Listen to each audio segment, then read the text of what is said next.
andito tayo sa sapian mga kapis para tingnan at subukan yung kagandahan. Wala pang ilaw dahil nga mga quarter to 6 PM na naman at hindi pa na pinapailaw. So kaya nga kumuha tayo para makita natin yung diferensya kung mayroon ng ilaw, no? Sa ngayon so ito makita natin. So andito na tayo guys, no, sa gabi na shot natin. So makita natin yung kagandahan ng paglagay nila ng ilaw, no, iba't ibang. So ito na guys, papasukin na natin yung Sapian Dreamland kasi makita natin, no, parang naka-square ito. Yung mga iba't ibang disenyo ay makita natin sa loob ng square. So ito, andito tayo sa entrance at ito yung una nating natutukan, no, yung parang bridge, no. At sunod sa unahan, yun ay ang pinakasentro niya, yung malaking Christmas tree.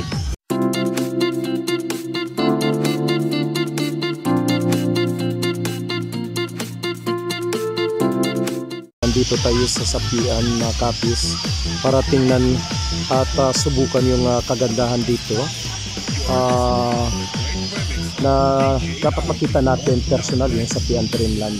Last year ay andito din tayo at ngayon ay gusto natin makita yung kinaibahan, yung development, improvement sa kanilang mga lightings and design.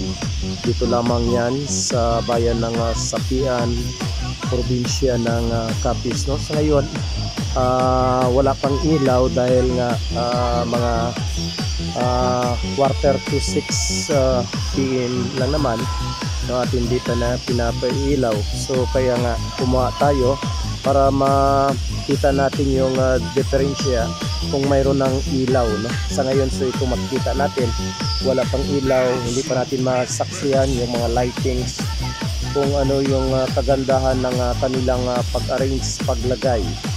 So ito lamang ay makita sa Municipal Public Plaza dito sa Sapian, no? So Sapian Dreamland for the year 2023. Yan po. So mamaya tingnan natin, no, kung mayroon ng ilaw.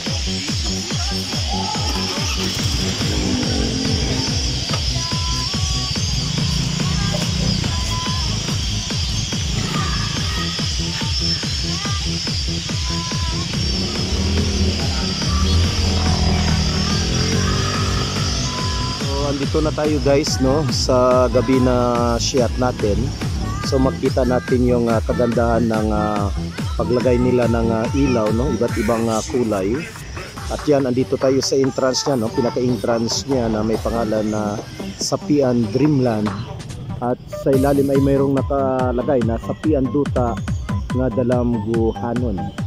So dito pa lang sa entrance ay masaksihan natin yung beauty, no, ng paglagay, no, ng iba't ibang kulay at saka yung disenyo na yung art, maganda talaga.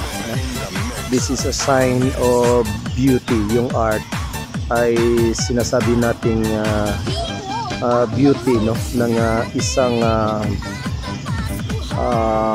event na kung saan makita natin yung iba't ibang kulay, iba't ibang disenyo, iba't ibang iba't ibang artikulo. Yan.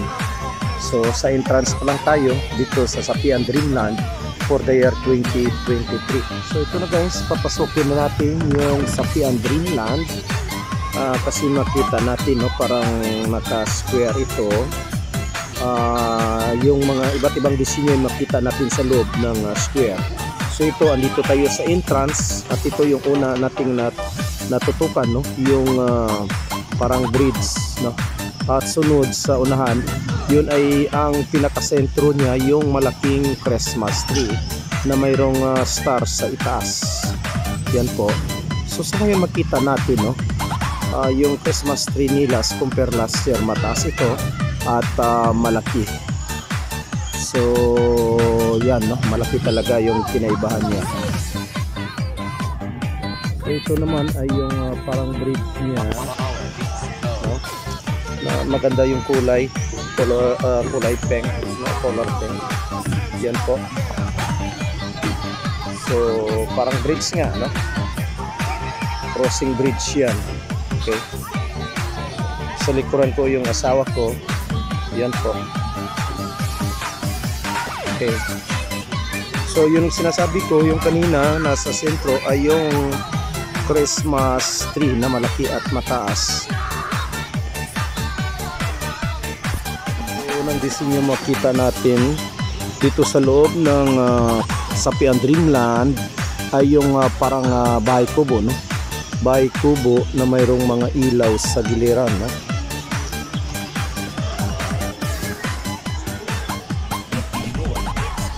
So papasukin natin para malaman natin, no, kung ano yung nasa loob dito. At yan po,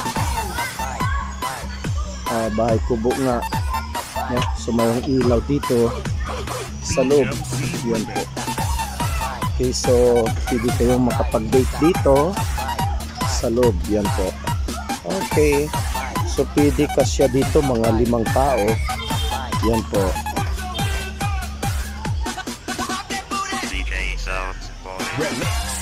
Okay, so lalabas tayo dito sa unang disenyo nila, yung bahay kubo, no? Okay, punta tayo dito sa second, no, design. Kalawang disenyo parang alimango, no? For crab in English. Yan. Ano ma? Yan. So, yan po. Maganda, kulay green. Okay, maganda yung pagkagawa. Ito yung pangalawang disenyo, yung crab. Pangatlong disenyo nila at parang ano to, parang tulungan o parang pwede na ring dating place, no? Yan po. So pwede makapag-upo dyan yung tao. Siyempre wala nga ang bubong dahil yung purpose nito is decoration lang naman with lightings, no, for this Christmas. So kung mag-date ka dyan, upo ka dyan at mag-ulan, siyempre basa ka dyan, no?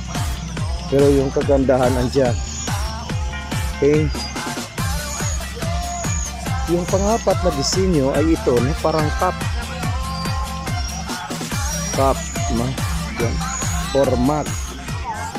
Okay, so yan po, with color green and red. Yan po, no? Parang mug siya. Okay. So pwede ka palang makapagpasok dyan. Yan. Pang-5 disenyo nila na pwede kang maging angel, pwede kang lilipad dyan, no? Mayroon kang pakpak. Yan. Pwede kang maging butterfly. Okay. So yan po. 6 na disenyo. Ayan. So pwede kang magpa-picture, magpa-video dyan, no? At yan, makita natin muka. Ayun, muka pala ng misis ko. Yan. Okay, pwede ka palang makapagpasok dyan sa likuran niya. Pang-7 disenyo na parang si Santa Claus. Yun, makita natin si misis pa rin. So pwede kang pwede mo pala dyan ilagay yung muka mo dyan. Parang ikaw na yung si Santa Claus dyan. Okay. Pang-7 disenyo, no? Yan.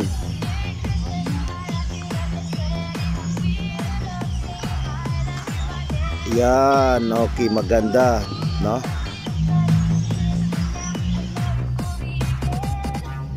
Yan po, so ito yung pang-7 disenyo nila, si Santa Claus.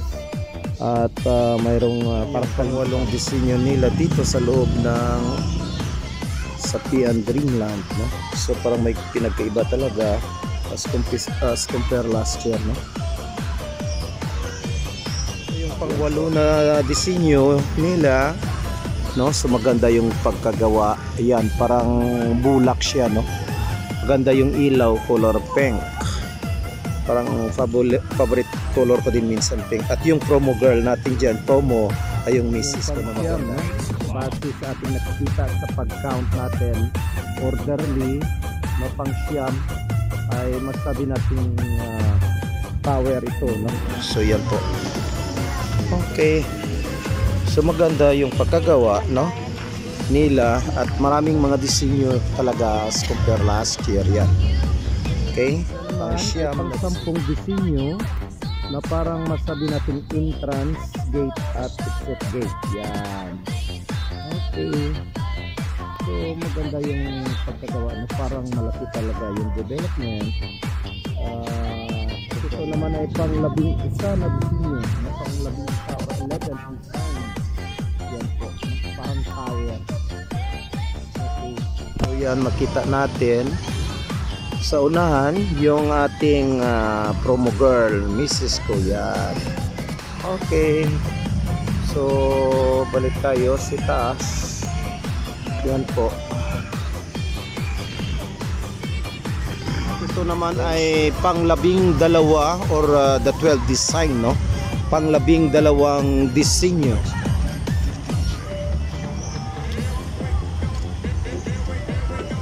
So, yung kung titingnan natin, yung disenyo niya ay parang globe, no? Globe. Yan po. Or parang map. Yan po, no? Okay. So maganda yung pagkagawa, nilagyan talaga ng riser, no? Yan po.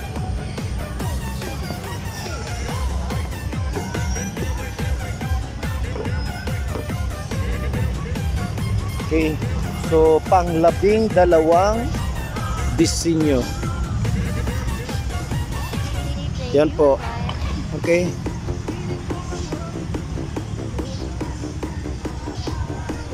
Yan siya, maganda talaga. Okay. So kanina yan po ang tinutukan natin, yung entrance na nakapangalan na Sapian Dreamland, no? So ito guys, ikutin natin yung kinuna natin kanina na isa-isa na disenyo. Yan po yung number 1 kanina, number 2, number 3, saka number 4, number 5 yan, saka number 6, no?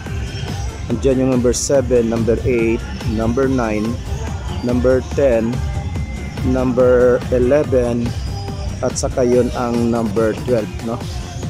So yan po, at saka ito na yung entrance niya.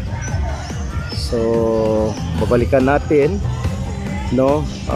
Counterclockwise. Yan po ang mga disenyo na inikutan natin kanina, isa-isa, no? So andito tayo sa gitna, before ng mataas na Christmas tree na yan, at yun ang mga disenyo niya.